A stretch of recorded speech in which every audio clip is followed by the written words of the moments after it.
I apologize in advance. don't don't blame us for what's about to be said, cause shit could go left real quick. Praise the Lord.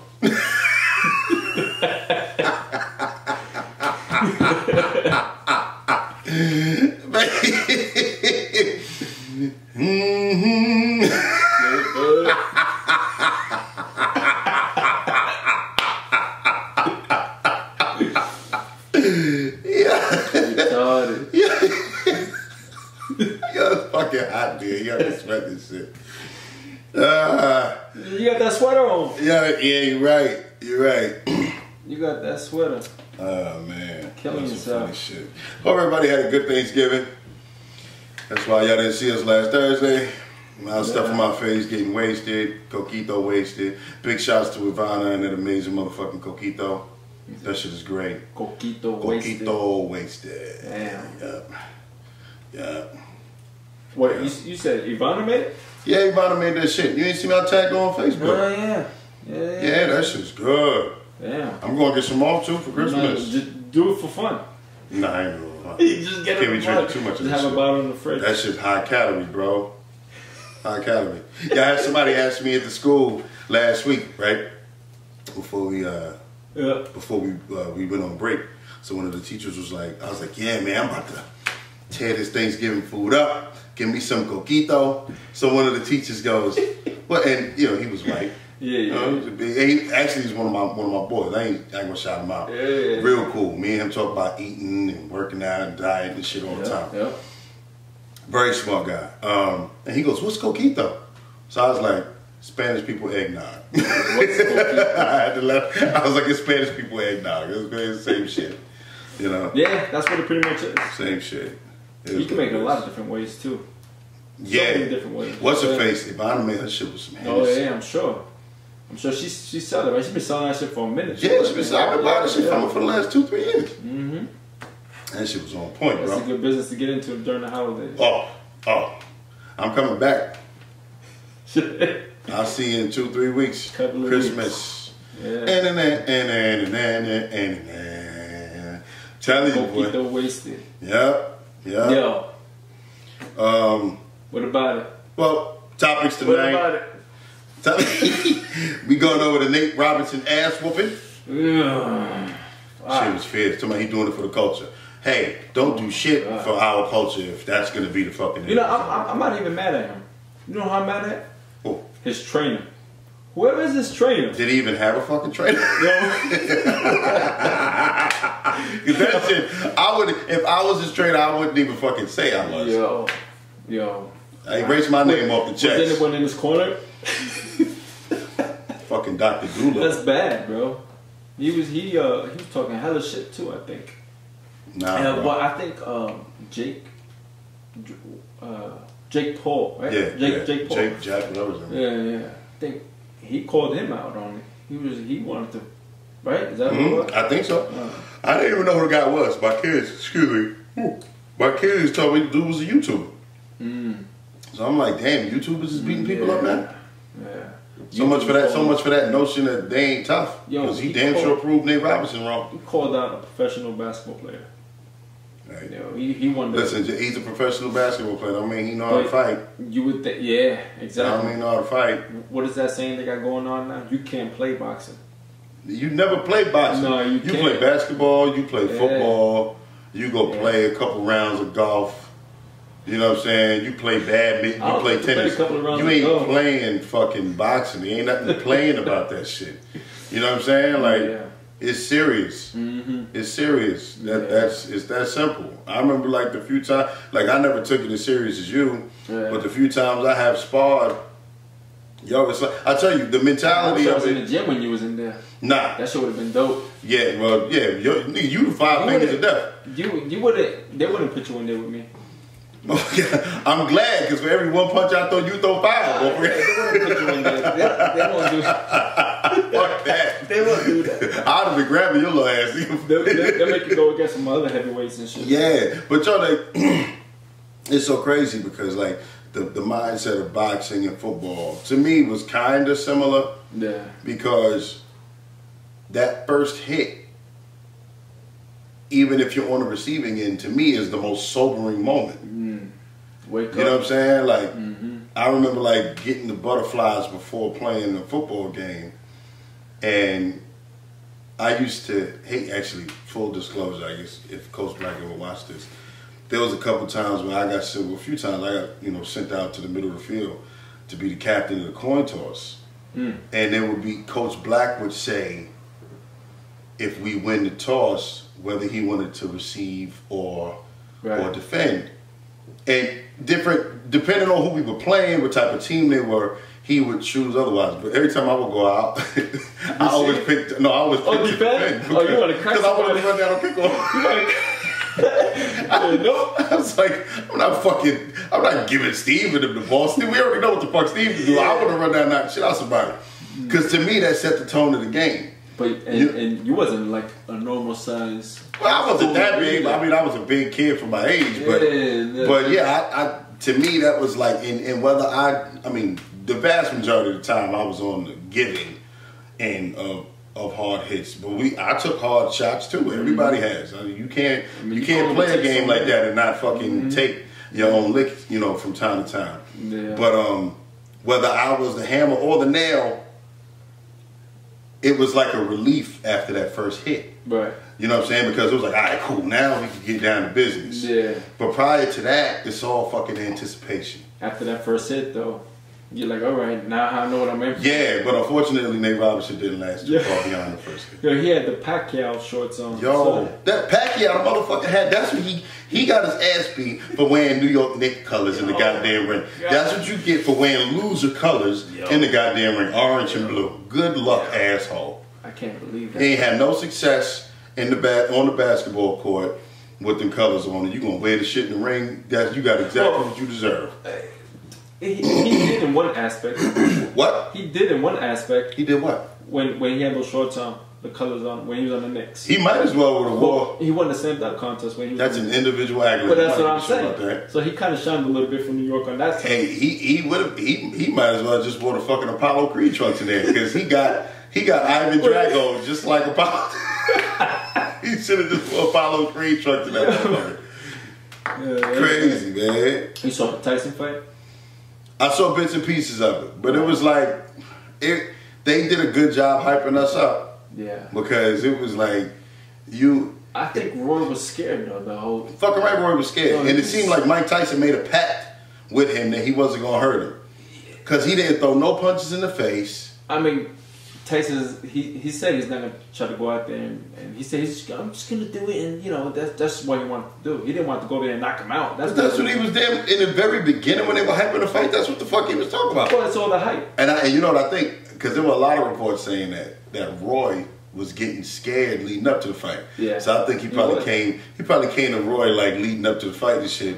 And after he was like, boy, I'm not gonna really hurt you like I thought I was gonna do. Like I give you a little extra bread on the side. Yeah, I'm not. I promise I'm not gonna hit you in the face. I'll never hit you in the face, ever. Ever. Ever. And it seemed like he made a promise to like, kind of like on some Big Brother type shit. Like, let's go make this money. Yeah. I'm not gonna hurt you, and we'll both leave, a few $1 million richer. There was one point during the fight where Roy went to the corner and was like, "Am I cut? Am I cut?" And touching his head. Yo, I mean, Tyson was going for the top a little bit, but I guess he could have went a little more. I tell you what, I know Roy woke up with some sore fucking ribs. I tell you what, he took a couple of body shots. I was how about that ref though? Huh? The ref. It was poor refereeing in that fight. Absolutely. I think the ref was more or less like, yo, let him hold on to him a little bit longer. So there was a lot of holding during that fight. A lot, bro. And it was making me upset. Absolutely. Well, listen, anytime you fight somebody that has... What's wrong? Anytime you fight somebody that got certain attributes that are superior to yours, I mean, when you think about it, the one thing that they've always said about Mike Tyson in his prime, was, and what made him so lethal, was he was the very first heavyweight that had the speed that he had, which is basically the speed of like a fucking middleweight. The speed and the power. And now, the height, he was a short heavyweight. Yeah. He's 5'9", I think. 5'10". Well, he was listed at various points in his career. I've seen him listed as 5'10", 5'11". Yeah. He's somewhere around there. Right. But he's still under most heavyweights. Absolutely. Yeah. And that leverage is what gave him the ability to come with uppercuts from fucking hell. You know what I'm saying? Like, he uses defense to create offense. He duck a punch and then come back and fucking decapitate you with a goddamn uppercut. You know, or hit you with that hook to the body and then an uppercut. That 2-punch combination might be the most deadly shit I've ever seen in my life. Put a patent on that shit, right? Word. But it's ridiculous. But he had, I always say, and you're more of a boxing enthusiast than I am, I always say Mike Tyson is what you get if Muhammad Ali and George Foreman had a fucking baby. Because George Foreman was renowned for his power. Right.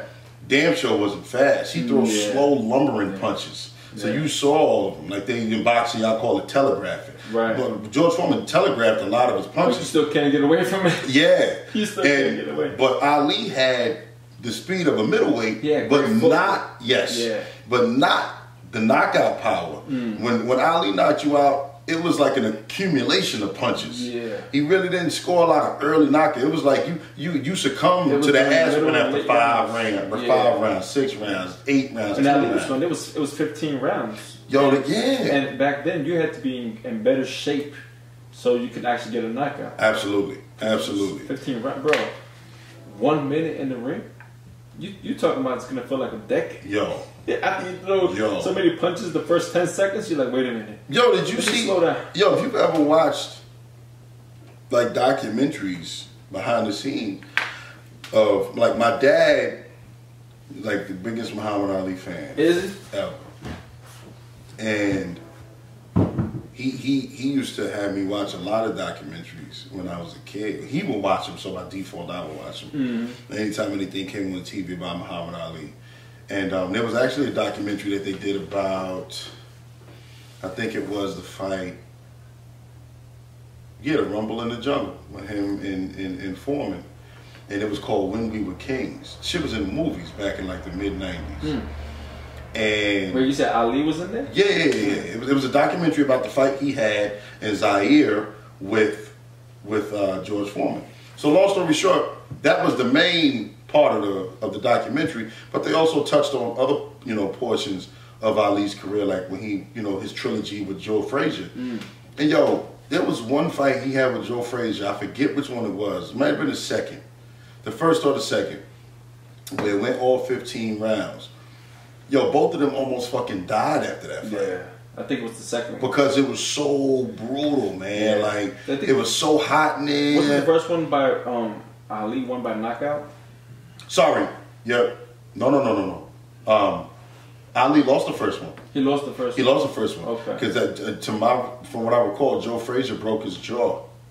He hit him with a crazy left hook and dropped him for the first time in Ali's career. He got dropped in like the 14th round or some shit like that. Because the fight was dead even just about. Yeah. That knockdown is what put Joe Frazier over the top. And matter of fact, my father told me, he was, I think, 12 years old or 13 years old when that fight happened. He said, he cried like a fucking baby when Ali lost that fight. I'm sure. Because that was his first fight. Well, not first fight back. He had a couple of tune-up fights, and this was after his 3.5-year layoff when they stripped him of his boxing license because he wouldn't go to Vietnam. Army, right? He wouldn't go to Vietnam to fight. He declined and said, I'm not going in the draft. I'm not, famous words. Ain't nobody in Vietnam ever called me no nigga. Yeah. And you want me to go over there and risk my life and I got to come back here. And side story, people that really truly know Muhammad Ali's story, there was more to that decision than what appears to the naked eye on the surface. Because if you look up, and this interview is on YouTube, Muhammad Ali tells the story of going away in 1960 and fighting in the Olympics in Rome. He mopped the floor with all of the best heavyweight boxers in the world. He comes back home after winning the Olympic gold medal, and he's from Louisville, Kentucky. He said, yo, I go away and I represent the country. I'm professional. I do what I'm supposed to do. I conduct myself, you know, with the utmost respect to all of my, you know, opponents. And I come back home, and he said, I got on my outfit, I got my gold medal on. He said, I'm like, yeah, man. He tells the story jokingly, but he was real about it because he could tell he got And then at the end, he was like, yo, he said, I came home and he said, you know, back then black people couldn't eat downtown. He said, so I went and I got my gold medal on, and I go downtown, and I was like, yeah, can I have a hot dog, some coleslaw, and some beans or something like that? He said, so the lady looked at him and was like, we don't serve no niggas here. He said, well, I don't eat them either. So oh shit. He said, but you know, and then the whole audience laughed, and he said, yeah, he said, but you know, as funny as that story is, the way I'm telling it, he said, it made me realize I went and made it all through the Olympic trials, represent my country valiantly.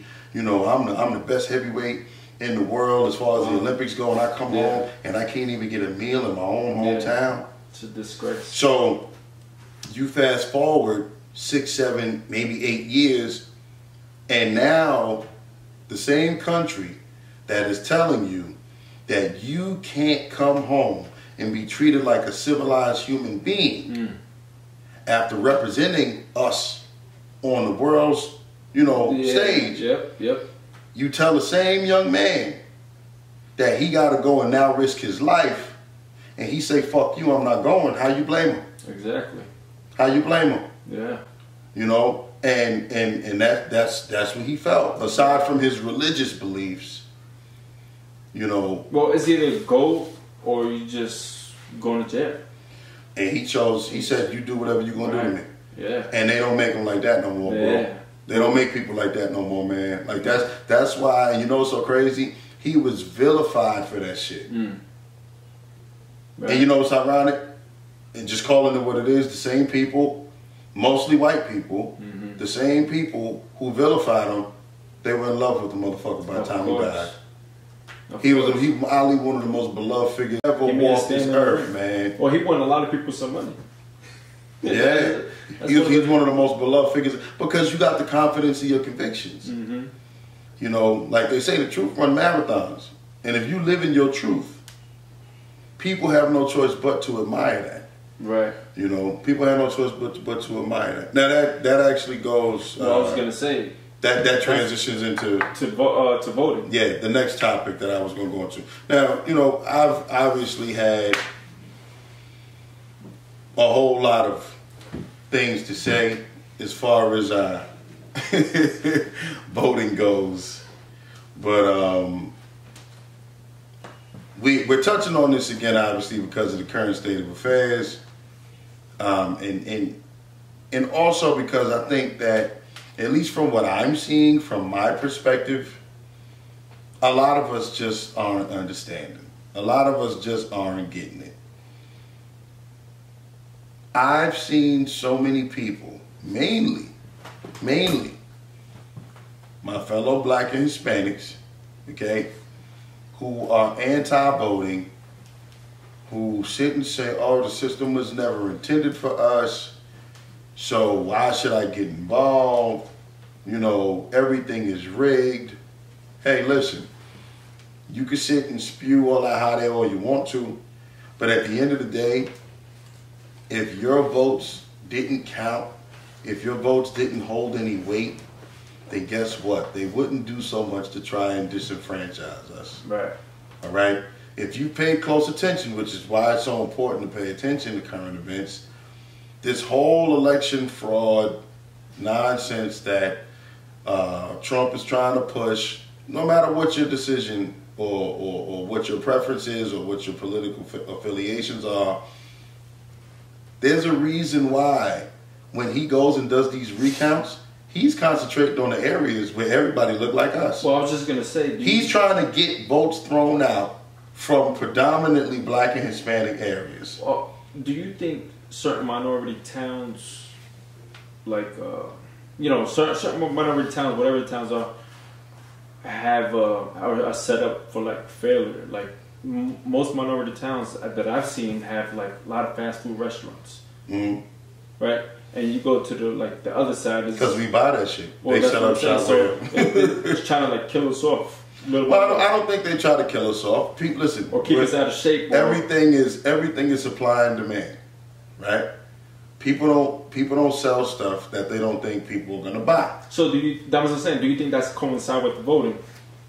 Nah, I mean, I think they're two different things. Like that's kind of apples and oranges. But as far as which we'll get to that next. But that'll be the last segment, part of the health and wellness, right. During the holidays and during COVID. But as far as the voting part of it, you cannot think that the system is ever going to change by you just sitting and allowing shit to go as is. Mm-hmm. You understand? I give you two groups of people who, like, I've always, and I've said it myself. Guess what? An ugly truth is this: when Thomas Jefferson and all of those great men, and I use air quotes when I say that, great men, right, that we sit and talk about, that we learned about at school from the time we were young. I use air quotes because they all owned slaves, yet they were great. You understand? And not just that, but the hypocrisy that they lived under. Because on the surface, they were saying that blacks and anybody that didn't look like them were less than human because they treated us that way. But guess what? A large portion of those same guys have black relatives. Right. So what does that mean? And on the surface, and when everybody was looking, we were less than human. Mm-hmm. But when nobody was looking, you were fucking black women. Yeah. So that's a hell of a double standard. Yeah. You understand? When they put those laws into effect, when they wrote the Constitution, when they wrote the Bill of Rights and all that stuff, black people were never intended to enjoy those same rights. That's the truth. And in fact, it's been like that for centuries. Yeah. Now, and in fact, the only people who were intending to enjoy those rights were white landowners, male white landowners. Those were the only ones. That was the only group of people that voted during this country's inception. Okay, black people didn't get the right to vote until the late 1800s, early 1900s. I forget exactly when it was. I can actually look it up. Women didn't get the right to vote until 1920. I don't think it's edified right now for minorities to vote. Like, it's not encouraged enough. You know, there's not. If it's not hand fed to us, then we don't want nothing to do with it. Well, it's because of the ignorance that's being put out there. Right. You literally have people acting like it's cool to not be involved. Mm-hmm. Yo, the two groups, like I was getting at, the two groups, women, yep, gay and lesbians, yep, right? Those two groups have made strides and leaps and fucking bounds. Yeah. In the last 100 years, let's say women and gays and lesbians within the last just 2-3 decades. The reason why is because they saw a system that was not for them, and they came together as a group and decided, we're gonna change this shit. Right. If the system was not set up for us, then we're gonna take the fucking system over. That's exactly what they've done. Okay? Mm-hmm. You go and you look at pictures of Congress, of the Senate, of the legislature, of everybody that has been either top candidates in the primaries, yep, over the course of this country's history, and especially when it got narrowed down to just 2 candidates in the 2 major parties, they've all been white men. They've all been white men, with the exception of Barack Obama. And now, think about it. Kamala Harris is breaking several boundaries and knocking down several doors at one time, because not only is she the first woman to ever be a president or vice president. Yeah. She's the first black woman. She's the first Asian woman. Yep. You understand? So she's many things. And why is that? Because women decided 100 years ago, we ain't taking this shit no more. Right, to set her up. We ain't taking this shit no more. We're gonna vote. We hold a lot of power. We yield a lot of power. You understand? Like, they decided they weren't going to take it, and they unified. Gays and lesbians, same shit. Well, they prepared for the future. Exactly. So now, like, there's an old saying that goes, I forget the exact wording, but it says that something along the lines of great societies are built by men who plant trees, fully knowing that they'll never be alive to enjoy the shade that this tree is going to provide one day. So you do shit today, or we do things today that we know is for the betterment of our kids and those that are going to come after us, even though we might know, even though we know that we're not going to be alive to reap the fruits of that labor. Yeah. It ain't always about you. You know what I'm saying? And when people sit and they talk shit about the system, but yet won't get involved in the system, you sound like an idiot. That's a problem. Yeah. You are. Well, because they want the right now factor. They're like, well, if it's not gonna affect me right now, why does it matter? Why is it important? Because in the future, you got the kids, grandkids. Absolutely. Right. You got to prepare for them like they prepared for us back in the day. Yo, and one of Martin Luther King's most famous speeches. In fact, I think it's one of his last speeches. Yeah.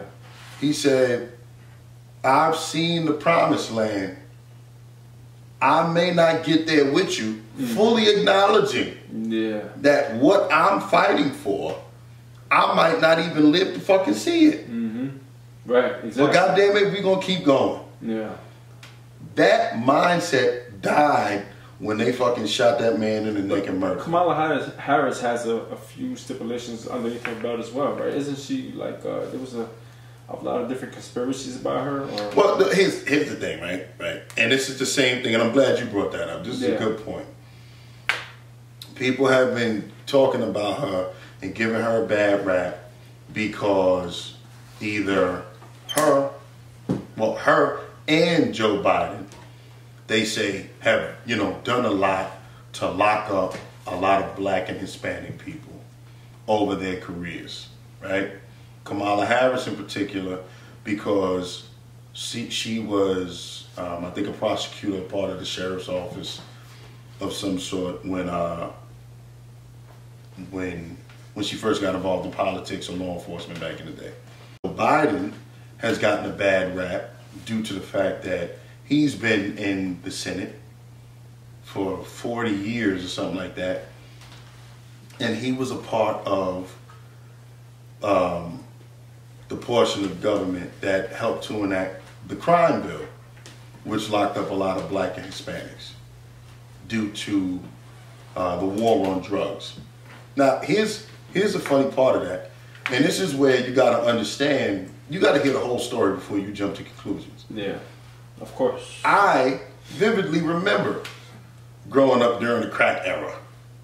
Like, that shit was during our childhood, like during, the mid-'80s, the late 80s, early 90s, kind of stretching into the mid-90s. Hollywood made movies about the shit. You know what I'm saying? New Jack City and all types of wild shit. Yeah. And guess what? The X factor and the part of that equation that nobody talks about is, do you want to know who the biggest proponents of those crime bills were and those laws? Who's that? Black and Spanish people. Oh, yeah. Because our neighborhoods were fucking horrible at the time. I remember that. I remember my grandparents reading the newspaper and being involved and talking about a lot of current events. Yo, black and Spanish people were going to local politicians and up to Albany and calling Al Sharpton and all of them. We're going to the legislatures and going to the government and saying, yo, we need some laws to clean this shit up. So when people sit and talk all that shit about, Joe Biden or the Clintons and a lot of them, I'm not saying I agree with all of them. This is not me sitting here politicking and campaigning for them. But you got to understand the reality of what the fuck was going on back then. And our neighborhoods were in fucking shambles. We were the ones going to think about this for a second, right? They didn't give two shits about us killing each other and us dying off. Mm-hmm. They were laughing. They let it fucking happen. Yeah, you understand? Yeah. We went to them soliciting their help. And the end result was the crime bill and a lot of these extra, punitive laws that they put on the books. They ended up going a little overboard, or maybe a lot overboard. And I've even seen, there's a documentary on Netflix where Bill Clinton said himself, and a lot of politicians said, like, yo, had we known the true fallout from a lot of these laws or some certain laws that we put on the books in particular, we would have done it differently. Mm-hmm. You understand? But they did that shit with our blessing. The adults that were in the community at the time that were law-abiding citizens and doing things by the book and had families to raise, they were like, yo, man, I'm sending my kids to school, and yo, my daughter's friend got shot in a fucking shootout, in a crossfire, in the South Bronx, in Brooklyn, in Baltimore, in Los Angeles. So we were the ones crying for help. We solicited that help. But do you think she's gonna make a difference though? Who? Kamala Harris. Politicians make a difference when we hold their feet to the fire. You notice how this all goes back to us being involved. Right. See, voting is one part. You know what voting is? You know what voting is? Voting is your wedding day. Right? Yeah. Voting is your wedding day. That shit is beautiful. Continuing to be involved is dealing with your fucking marriage on a regular basis. That ain't that fucking glamorous. That ain't that fucking glamorous. Because you could take pictures. Oh, I voted. I took my kids to vote. That's great, right? Mm-hmm. But what the fuck are you going to do in the meantime, in between time? Right, exactly. If you vote and go home, okay, great, you voted. Mm-hmm. I'm not saying that. You better than the motherfuckers that's just sitting at home doing nothing, who want to talk shit and don't want to be involved. Great. But let's do something. Let the old saying go. We always say, I joke about it at the gym. Let's put some hustle behind this muscle. Yep. How involved are you going to be? Are we going to hold these people's feet to the fire? Everybody gets so caught up in voting. We had a record amount of people go vote in this election. A fraction votes in the midterms. There's a midterm election every 2 years in between the presidential elections. So we got another election coming up in 2022. Yeah. Are we going to get 170 million people to come vote for that shit? I don't think so. That's the problem. Yeah. That's the quote unquote working on the marriage. Yep. You understand? Yeah. That's the important part. Are you voting for the undercard, right? Because like when presidential election comes, that's the heavyweight bout. That's the main fucking event. That's the Tyson fight. Yeah. You understand? Yep. But are you gonna vote? Do you watch the undercard?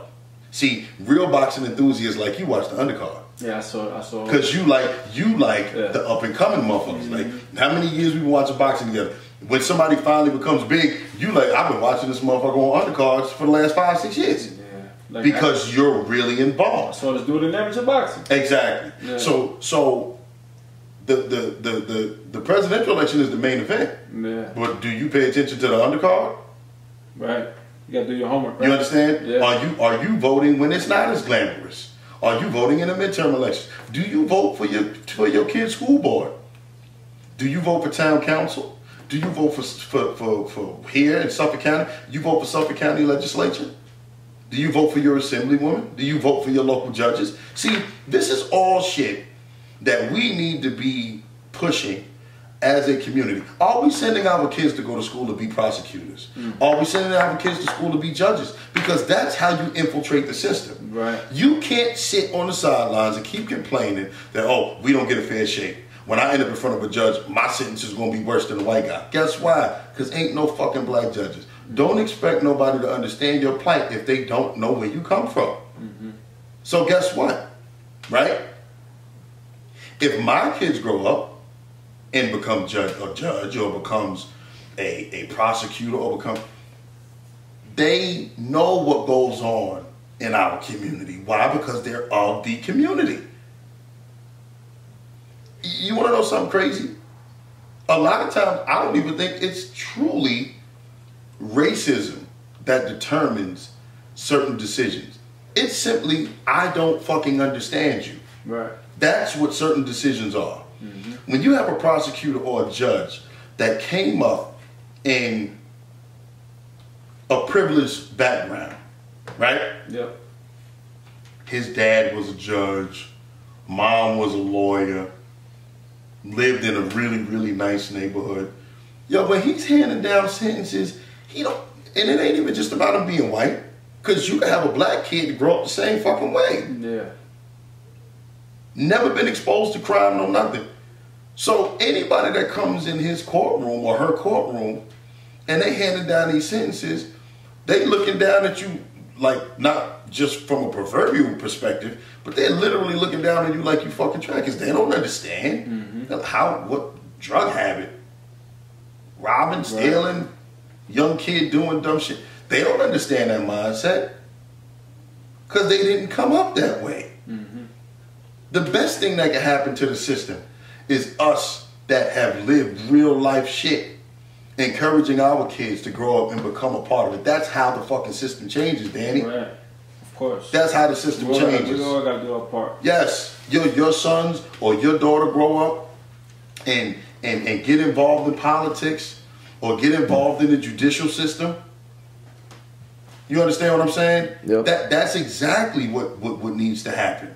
And until we start raising our kids to do that,